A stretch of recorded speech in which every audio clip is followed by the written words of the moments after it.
Mark Richt coached at Georgia from 2001 to 2015, and then at Miami from 2016 to 2018. He posted a 73% winning percentage and an overall record of 171 and 64 in nearly 20 years as a head coach. Coach, the Bulldogs won a conference title in just your second year at the helm, marking Georgia's first conference title since 1982. How did that win set the stage for your era of success at UGA, which included 5 SEC championship game berths and 15 consecutive bowl appearances? Well, first of all, when I got to Georgia, the cupboard wasn't bare.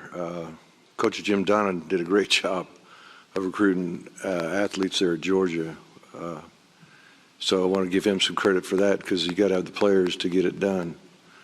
But, you know, I think it was a culmination of all the people in my life that helped me. And I want to recognize some mentors in my life. Number one, my father, who taught me about the pursuit of integrity and how important that was.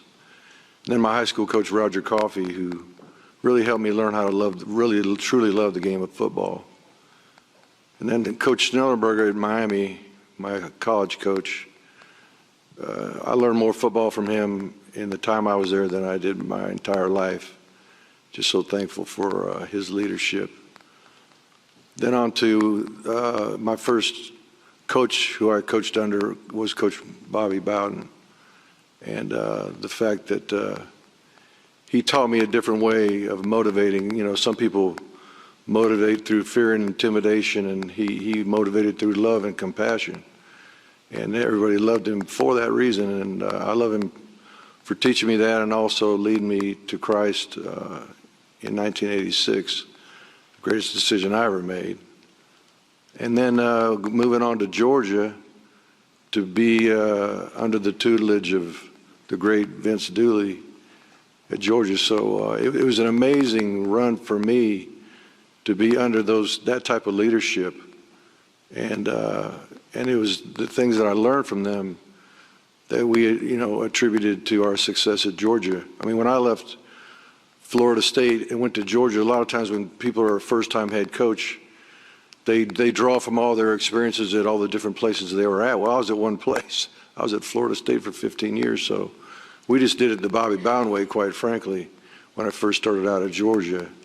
And it was a proven formula, and the guys reluctantly bought in the beginning, and thankfully we had some great success early on, so they felt like all the hard work was worth it. Coach, you're a 4-year letterman at Miami during your college career. What did it mean to you to get hired at your alma mater and lead the Canes to their first division title since joining the ACC?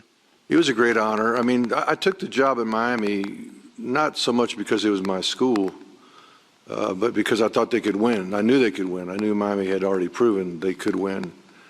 And so coaching's hard enough as it is. When you're winning, then you don't want to go to a place you got no chance. So when I took the job at Miami, it was all about an opportunity to win at the highest level when I, signed the contract. But it didn't take but about 24 hours to get back on campus to really feel the responsibility of knowing that it is my school, it is my university, it is my alma mater, and I want to do the very best I can for them. And but to close here, I do want to say this, just like you mentioned, Coach Kramer, listening to the testimony by these gentlemen and how much college football meant to them.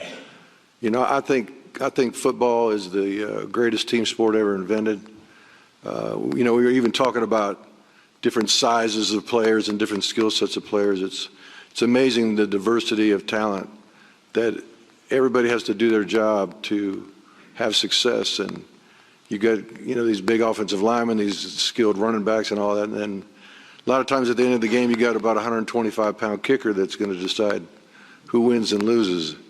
And everybody's got to count on him. But I just love the game. I loved coaching at the college level, because we did have a chance to help guys go from the boyhood stage to the manhood stage, to be prepared to be good husbands and fathers and and citizens of our community. And the last thing I'll say is the reason why I stayed at the collegiate level was when you go through that recruiting process and you go into some of these homes, and in some of the homes were fatherless homes, quite frankly, and a lot of moms would come to me and just say, Coach, I could teach my son a lot of things, but I can't teach him how to be a man. Would you do that for me? And I took that charge very seriously. Hall of Fame coach Mark Richt.